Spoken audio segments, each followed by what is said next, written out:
This story is titled, My Fiancé Made Fun of My Career at Her Office Party.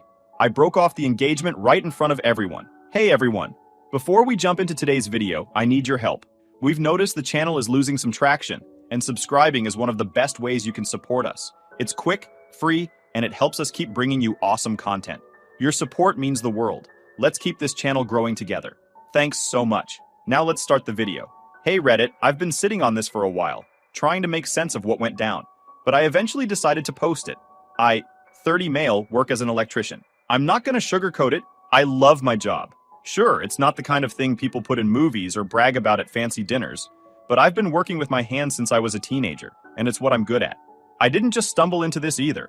I worked hard to get here. I spent years going to trade school, juggling side gigs to afford my tools, and putting in long hours as an apprentice to learn the ropes. I had to prove myself every step of the way, especially in a field where your reputation can make or break you. I've spent countless hours mastering circuits, panels, and wiring, and there's something incredibly satisfying about fixing something broken and seeing it work again. Plus, I've built a pretty good life from it. I run my own small business, where I handle everything from home repairs to custom lighting setups for businesses. It wasn't easy getting to the point where I could be my own boss, but it was worth it. Now I have a nice truck, loyal clients, and I'm saving to buy my first house. It's not flashy, but it's honest work, and I wouldn't trade it for anything. I've always been proud of where I am, but I'll admit, I've had to deal with people looking down on what I do. You know the type, the ones who think real success is sitting in a cubicle or having a long title like Senior Executive something something. I thought my fiancée, Lisa, 30 female, wasn't one of those people. Lisa and I have been together for about 4 years. She works in corporate marketing, which is a world I don't really understand, but always tried to respect. She's ambitious, driven, and polished in a way that made me feel like a regular guy standing next to a magazine cover. She's the kind of person who plans everything, from our weekend brunches to our 5-year goals. I liked that about her. I thought we balanced each other out. Me, the hands-on problem solver, and her, the polished go-getter. In the beginning, Lisa would tell me how much she admired my work ethic. She'd say things like, "I love how passionate you are about what you do," or "You're so good with your hands, it's impressive." I ate that up because it felt good to have someone in my corner, especially someone like Lisa, who could have had her pick of any suit and tie type, but went out of her way to pursue me. I remember asking her once why she was so interested in me, and she said, "Because you're a real man." But now that I'm looking back, I think there were signs that she didn't really respect me or what I do. It's just that I ignored them. For example, there was this one time when we were talking about future goals, and I said I wanted to expand my business. Maybe hire a couple of guys to work under me so I wasn't always on the job myself. Her response? "That's cute, babe. You'd be like a little boss." I laughed it off at the time, but now it feels like one of those comments that wasn't as innocent as it seemed. Then there was the way she talked about her own career. She'd go on and on about how hard it was to get where she is, how she had to prove herself in a male-dominated industry, and how she's always working twice as hard as everyone else. Don't get me wrong. I respected the hell out of her hustle, but looking back, I realized she never really asked about my work in the same way. Like, she never cared about the struggles I had running my own business, or the times I had to work 12-hour days in someone's attic during a heat wave just to make ends meet. Still, I never thought it was a big deal. I figured we just had different ways of showing support. She was all about big, flashy gestures, posting pictures of us with captions like, "So proud of my guy," while I was more low-key. I'd show up to her work events, listen to her vent about her boss, and make sure she had dinner waiting when she got home late. To me, that was enough. Things started to feel off earlier this year, though. Lisa got a promotion, and suddenly her life became all about networking and corporate events. She started talking about her colleagues constantly. This guy who's a rising star in the industry. That woman who's such a powerhouse. I noticed she didn't mention me as much anymore. When I asked about it, she brushed it off, saying, "You're not part of that world, babe. It's not a big deal." That stung a little, but I let it go. I figured she was just caught up in the excitement of her new role. Then came the co-workers' holiday party. Lisa had been talking about it for weeks. She kept saying it was a big deal, and that it was important I come with her. "You'll love it," she said. "You'll get to see the people I work with and the world I live in." I wasn't exactly thrilled about spending a night with a bunch of corporate types, but I figured it was important to her, and I wanted to be by her side, so I agreed. As the date got closer, I started to feel more and more out of my element. Lisa was planning everything down to the last detail.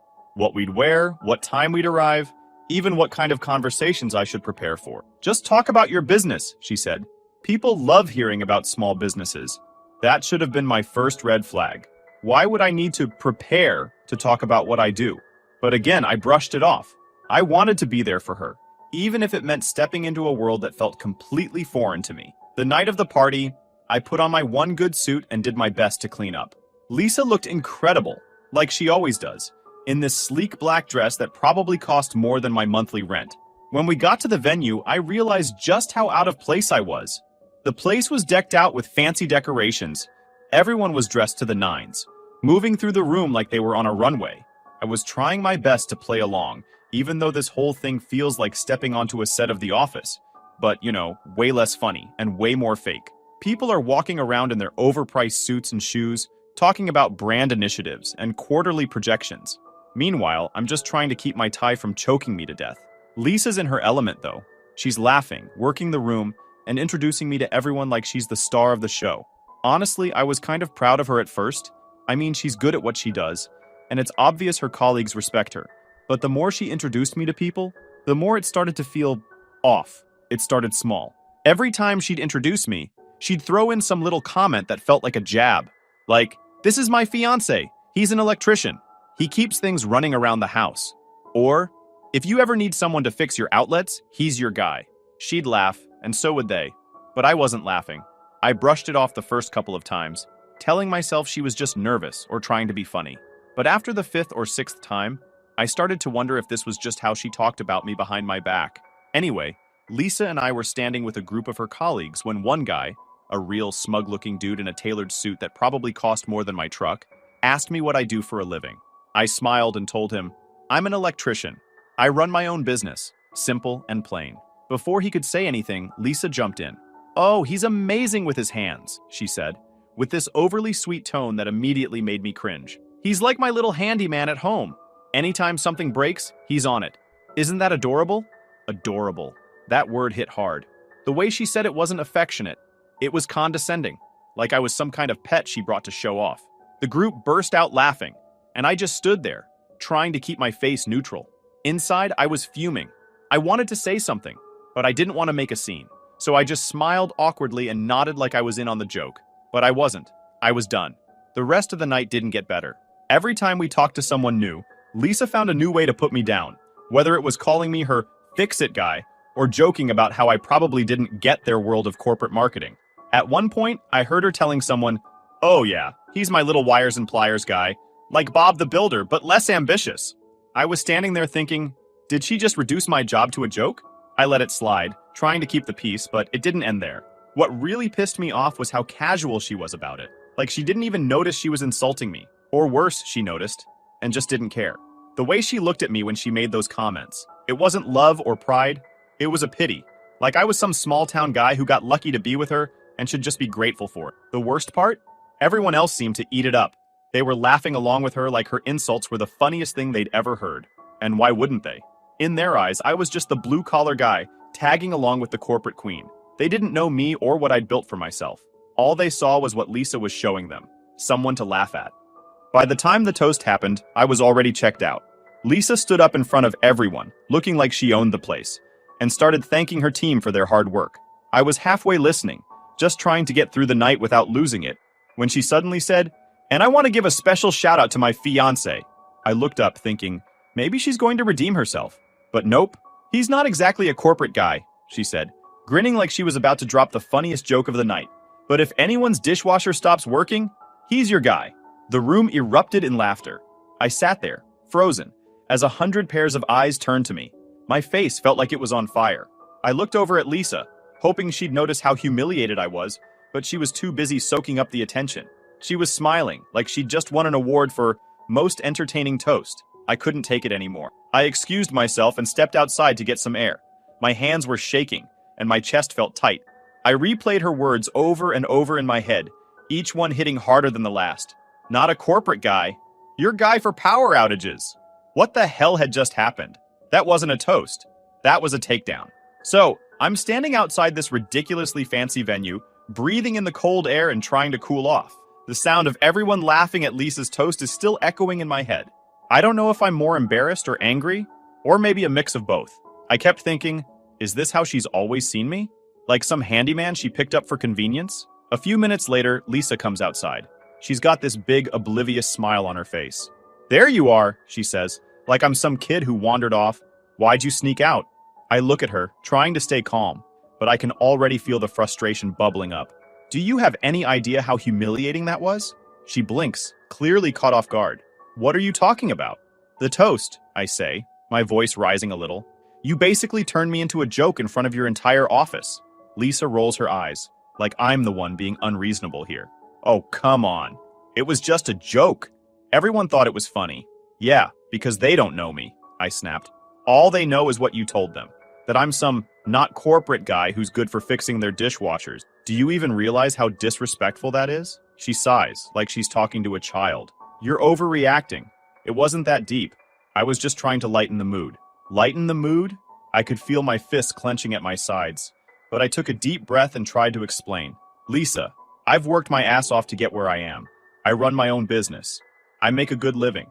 And you reduced all of that to a punchline. How do you think that makes me feel?"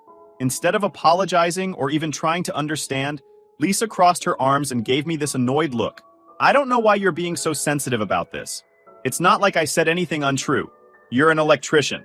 It's not exactly a glamorous job." And there it is. The truth, plain and simple. I stare at her, stunned. "Wow," I said. "So that's how you really see me? Like I'm just some guy with a toolbox who's lucky to be with you." "I didn't say that. You're putting words in my mouth. All I'm saying is that you need to learn how to take a joke. This isn't about me. It's about your insecurity." She started to yell, "My insecurity." I felt my blood boiling now. "This isn't about me being insecure. It's about you not respecting me or what I do. Do you even realize how condescending you sounded tonight? How condescending you always sound?" Lisa's face hardened. "You know what? Maybe I do think you're overreacting. And maybe you should consider why you're so defensive about your job. If you were confident in yourself, you wouldn't let a little teasing bother you." That's when I realized we're not just having an argument. This is a fundamental problem. This is who Lisa is. She didn't respect me, and she never has. I take a deep breath, trying to steady my voice. "You know what, Lisa? I can't do this anymore." Her eyes narrowed. "Do what?" "This," I say, motioning between us. "Us. This relationship. I'm done." Lisa stared at me like I've just grown a second head. Then she laughs. A short, disbelieving laugh. "You're kidding, right? You're really going to break up with me over a joke?" "It's not just the joke," I said firmly. "It's how you see me. How you've always seen me. You don't respect me, Lisa. You never have. And I'm not going to spend the rest of my life being treated like I'm less than you just because I don't work in an office." Her expression shifted from disbelief to anger. "Are you serious right now? Do you even realize how ridiculous you sound?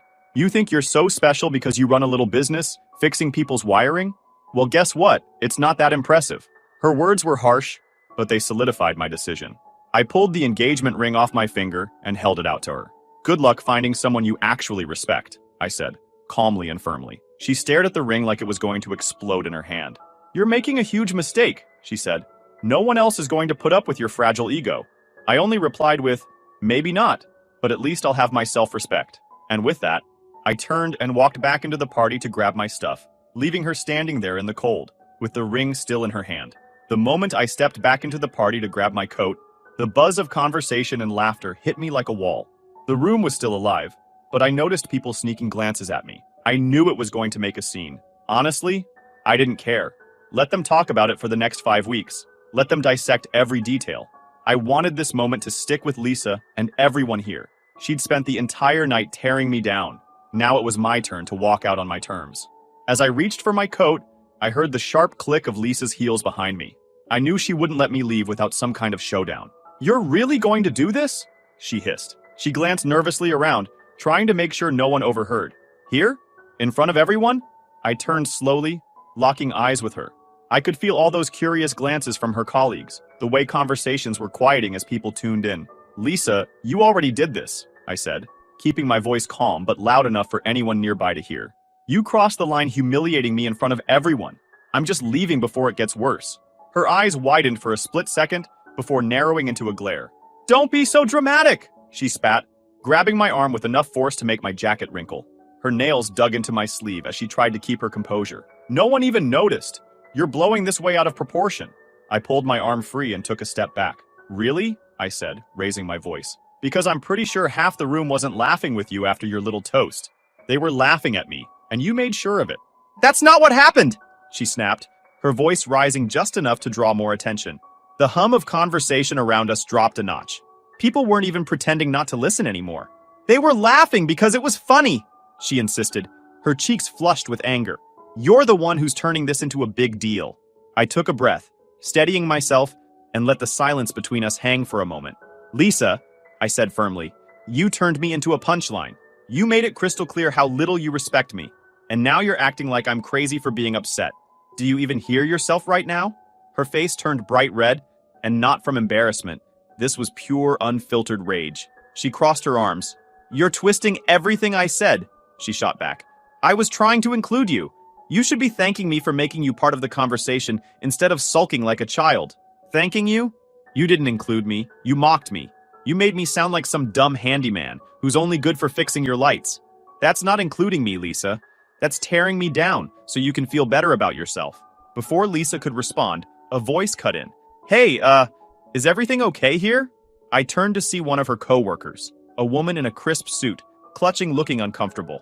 Lisa whipped around to face her, putting on the fakest smile I've ever seen.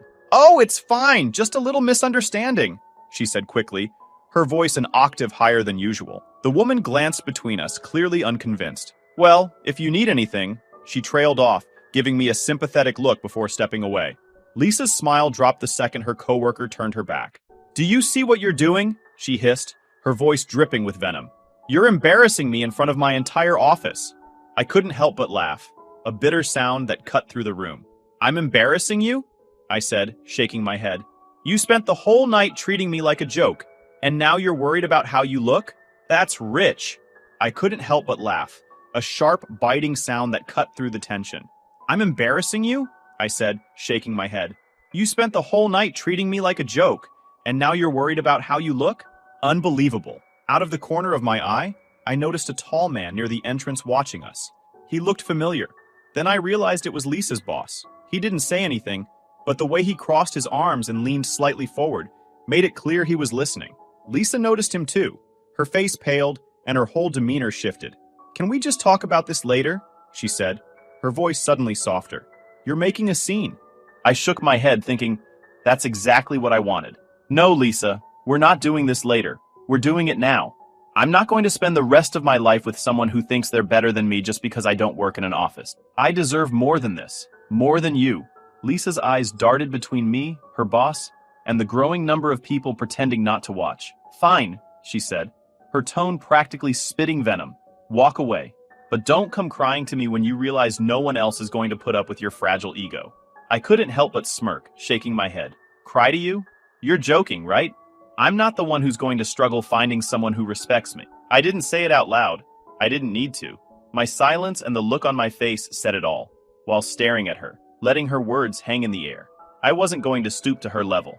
Instead, I turned to leave. Good luck finding someone who'll tolerate you, I said. Enjoy the party, folks, I said over my shoulder as I turned and walked toward the door. Behind me, I could hear the murmurs spreading through the room, like ripples in a pond. People were whispering, exchanging glances, and I caught snippets of their conversations as I passed. Did you see that? What the hell was that about? I knew she was a bit much, but damn. I didn't look back. I didn't need to. I knew the damage was done. Lisa wanted to be the center of attention, and now she had it. Not as the queen of the party, but as the woman who got called out in front of everyone. Let them talk. By the time I reached my car, I felt lighter than I had in years. I stood up for myself, and it felt damn good. Lisa could spin her story however she wanted, but I knew the truth, and so did everyone else who saw what happened. The days after the party were messy, to put it lightly. Lisa kept texting and calling me. They ranged from, can we just talk about this? To full-on, you're acting like a child, and everything in between. I didn't reply to any of them. Honestly, I needed space. I needed to figure out what the hell just happened, and how someone I thought loved and respected me could treat me like I was a punchline. But Lisa wasn't the type to sit quietly. Oh no. By day 3, I started hearing from mutual friends. Apparently, she wasn't content to just blow up my phone. She needed to make sure everyone else knew her side of the story too. She's saying you flipped out over nothing, one of my friends texted me. Like, she's making it sound like you stormed out because you're too sensitive to handle a joke. Another one sent me screenshots from Lisa's social media. There it was in plain sight. A post about how she dodged a bullet because some people can't handle a strong woman with a sense of humor. The comments were filled with her friends hyping her up. You deserve better. He sounds so insecure.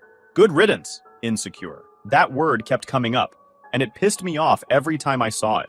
I wasn't insecure. I was tired. Tired of being belittled. Tired of being treated like I wasn't enough because I didn't fit into her perfect little corporate world. A couple of days later, I got a message that stopped me in my tracks. It was from one of Lisa's co-workers, someone I barely knew but who had been at the party. Hey, I just wanted to reach out and say I'm sorry for laughing at that toast, she wrote. Honestly, I always thought Lisa talked about you in a weird way, like she was settling for you or something. I didn't realize how bad it was until the other night. You didn't deserve that. That confirmed what I'd started to suspect. This wasn't just a one-time thing. Lisa had been looking down on me for a long time, probably since the beginning. I thought we were equals, partners. But to her, I was just the guy with the tools, someone she could control and joke about when it suited her. I started replaying our entire relationship in my head, picking apart every moment that felt off. Like the time she introduced me to her parents and said, he's not your typical corporate guy, but he's great with his hands. Or the time she told her friends, yeah, he owns a business, but it's like, small, not stressful like my job. How did I not see it? How did I not realize she was never proud of me, never truly respected me? The real cherry on top came about a week later. I got a call from Lisa's best friend, Jen. Now, Jen and I had always been cool. We weren't super close, but we got along well enough. So when her name popped up on my phone, I figured maybe she was calling to play peacemaker or something. But nope. I just thought you should know, Jen said. Lisa's been telling people that she settled for you because she thought you'd be easy to control. She said she didn't think you'd ever leave her because you'd feel too lucky to have her. She actually said that? I asked, even though I already knew the answer. Yeah, Jen replied. I didn't want to believe it at first, but after what happened at the party, I'm sorry, man. You deserve better. I thanked her for telling me, but honestly, I didn't know how to feel. I mean, I was already done with Lisa, but hearing that, it was like adding insult to injury. This whole time, I thought I was building a life with someone who saw me as an equal, and she was treating me like some charity case. After the dust settled, it was like a switch flipped in my life. Lisa and I were done. No more texts, no more calls, no more fake apologies or attempts to spin the story. My life on my end was looking brighter. I threw myself into my work, taking on more projects, and I decided to sell my engagement ring and use the money to book myself a trip to the mountains, a place I'd always wanted to visit but never got around to because Lisa wasn't into rustic vacation. Turns out sitting by a campfire and looking at the stars is a hell of a lot better than listening to people talk about brand synergy over tiny hors d'oeuvres. During that trip, I had a lot of time to think about what I wanted and what I didn't want. I realized I'd spent way too much time trying to fit into Lisa's world, letting her define my worth based on her shallow metrics. That wasn't happening anymore. Then came the ultimate bit of karma. About a month after the party, I heard through the grapevine that her antics at the party and her behavior afterward had caught the attention of her boss. Apparently, some of her coworkers had started talking about the incident, and it made its way up the chain. She's been really tense at work, one of her colleagues told me. It's like she knows people are talking about her behind her back, and it's driving her nuts. She even snapped at someone during a meeting last week, which is not like her. Another mutual friend shared a text from Lisa, where she wrote, I worked my ass off to get where I am, and now it's like one stupid night is all anyone remembers. From what I could tell, the realization was starting to sink in. She hadn't just lost me, she'd damaged her professional relationships too. The people who once respected her were now questioning her judgment. I didn't get all the details, but from what I heard, the higher-ups weren't thrilled about how Lisa represented herself. She was passed over for a promotion she'd been gunning for, and let's just say she wasn't happy about it. I won't lie, I felt a little satisfaction knowing karma had finally caught up with her. Not because I wanted her to fail, but because it felt like validation. Her attitude, her need to tear others down to build herself up, it wasn't just a problem in our relationship. It was who she was. However, these days, I'm in a much better place. I'm glad I ended the relationship before getting married and have kids involved, and each day I feel my decision was so right. I've expanded my business, upgraded my tools, and even started teaching an evening class for aspiring electricians. Sharing what I know and seeing people get excited about learning the trade has been a game changer for me. I've also reconnected with friends I'd drifted away from during my time with Lisa. Looking back, I realize how much of my life I'd centered around her friends, her interests, her goals. Now I'm focusing on what makes me happy, and it feels damn good. As for Lisa, I haven't heard from her directly since the breakup.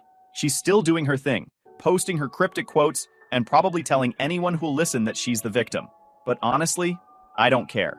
The truth is, walking away from that relationship was the best thing I've ever done. It wasn't just about the party or the toast. It was about realizing that I deserve to be with someone who values me for who I am, not for how I fit into their narrative. If there's one thing I've learned from all this, it's that respect isn't optional in a relationship. You can't love someone you don't respect, and you shouldn't try to stay with someone who doesn't respect you.